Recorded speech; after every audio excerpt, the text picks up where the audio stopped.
প্রিয় দর্শক, জানিয়ে দেব আমাদের হাতে থাকা সর্বশেষ আপডেট আন্তর্জাতিক বাংলা খবর। চ্যানেলটি সাবস্ক্রাইব করে আমাদের সাথেই থাকুন। কাতারে বেঁচে যাওয়া হামাস নেতাদের পরের বার হত্যা করবে ইসরায়েল।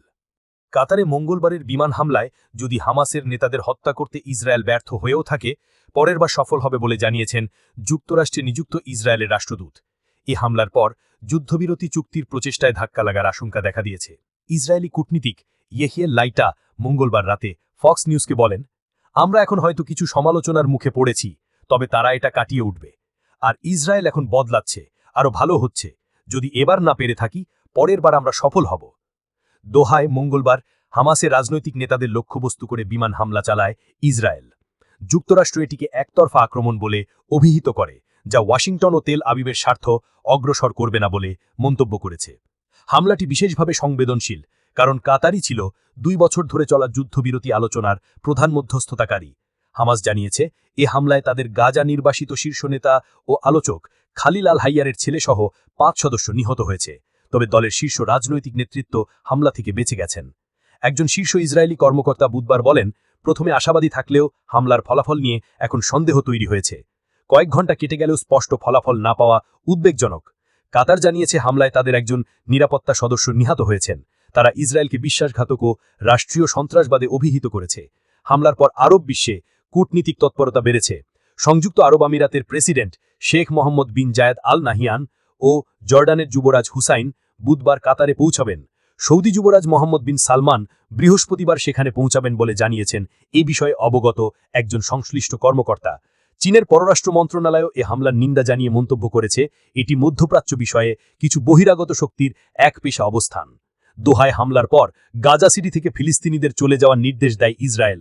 একসময় প্রায় 10 লাখ মানুষের আবাস এ এলাকায় এখন আবারও বড়সড় হামলার আশঙ্কা তৈরি হয়েছে।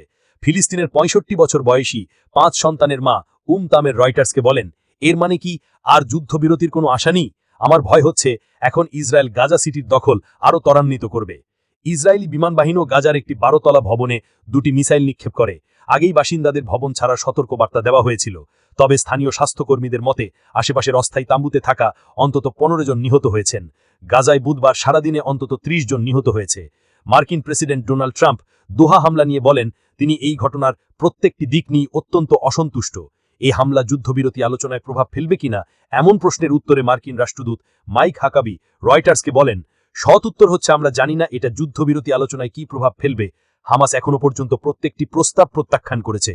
তিনি আরও বলেন, যুক্তরাষ্ট্র ও ইসরায়েলের অবস্থান স্পষ্ট, হামাসকে যেতে হবে এবং ভবিষ্যতে তারা গাজা পরিচালনায় থাকতে পারবে না। হামাস আবারও জানিয়েছে, ইসরায়েল যদি যুদ্ধ শেষ করে সোনা প্রত্যাহার করে, তাহলে তারা সব বন্দী মুক্তি দেবে। অন্যদিকে প্রধানমন্ত্রী নেতানিয়াহু চান একটি অল অর নাথিং চুক্তি, যেখানে সব বন্দীকে একসঙ্গে মুক্তি দিতে হবে এবং হামাসকে সমর্পণ করতে হবে। দোহায় মঙ্গলবারের অভিযানে বিশ্বব্যাপী নিন্দাকে তিনি অস্বীকার করেছেন। 2023 সালের অক্টোবরে হামাস ইসরায়েলে হামলা করে, যেখানে ইসরায়েলের হিসেবে 1200 জন নিহত ও 251 জন বন্দী হয়। এরপর থেকেই গাজায় ইসরায়েলি হামলায় স্থানীয় স্বাস্থ্য মন্ত্রণালয়ের তথ্য অনুযায়ী 64,000-এরও বেশি মানুষ নিহত হয়েছে, যাদের অধিকাংশই বেসামরিক। পুরো গাজা উপত্যকা ধ্বংসস্তূপে পরিণত হয়েছে এবং ক্ষুধা, দুর্ভিক্ষ সহ একটি ভয়াবহ মানবিক সংকট বিশ্বকে হতবাক করেছে। এবার জানিয়ে দেব, চীনের সঙ্গে সংঘাত চায় না যুক্তরাষ্ট্র, তবে স্বার্থ রক্ষা করব মার্কিন যুদ্ধমন্ত্রী। মার্কিন যুদ্ধমন্ত্রী পিট হেগসেথ জানিয়েছেন, যুক্তরাষ্ট্র চীনের সঙ্গে সংঘাত চায় না, তবে তারা এশিয়া প্রশান্ত মহাসাগরীয় অঞ্চলে গুরুত্বপূর্ণ মার্কিন স্বার্থ রক্ষা করবে। বুধবার 10 সেপ্টেম্বর এক প্রতিবেদনে রয়টার্স জানিয়েছে, চীনা প্রতিরক্ষামন্ত্রী ডং জুনায়ের সঙ্গে ফোনে আলোচনা করেছেন মার্কিন যুদ্ধমন্ত্রী। আলোচনার পর পেন্টাগনের এক বিবৃতিতে বলা হয়েছে, যুদ্ধমন্ত্রী হেগসেথ স্পষ্ট করে দিয়েছেন যে যুক্তরাষ্ট্র চীনের সঙ্গে সংঘাত চায় না এবং তারা চীনের শাসন ব্যবস্থা পরিবর্তন বা শ্বাসরোধের চেষ্টাও করছে না। বিবৃতিতে বলা হয়, হেগসেথ একই সঙ্গে স্পষ্ট করে জানিয়েছেন, এশিয়া প্রশান্ত মহাসাগরীয় অঞ্চলে যুক্তরাষ্ট্রের গুরুত্বপূর্ণ স্বার্থ রয়েছে। এটি অগ্রাধিকারমূলক অবস্থান এবং দৃঢ়ভাবে সেই স্বার্থ রক্ষা করা হবে। বিবৃতিতে উল্লেখ করা হয়, আলোচনাটি স্পষ্ট ও গঠনমূলক ছিল।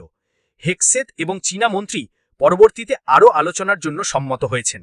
সবশেষ জানিয়ে দেব, আবারও ইয়েমেনে হামলা চালিয়েছে ইসরায়েল, অনেকে হতাহত। ইয়েমেনের রাজধানী সানা ও উত্তরাঞ্চলীয় আল জাউফ প্রদেশে একাধিক লক্ষ্যবস্তুতে হামলা চালিয়েছে ইসরায়েল। এসব হামলার মধ্যে ছিল সামরিক শিবির, জ্বালানি ডিপো এবং একটি গণমাধ্যম কার্যালয়। এতে অনেকে হতাহত হয়েছে। ইসরায়েলের সেনাবাহিনী এই তথ্য জানিয়েছে। ইয়েমেনের বিদ্রোহী হুতি গোষ্ঠীও হামলার বিষয়টি নিশ্চিত করেছে।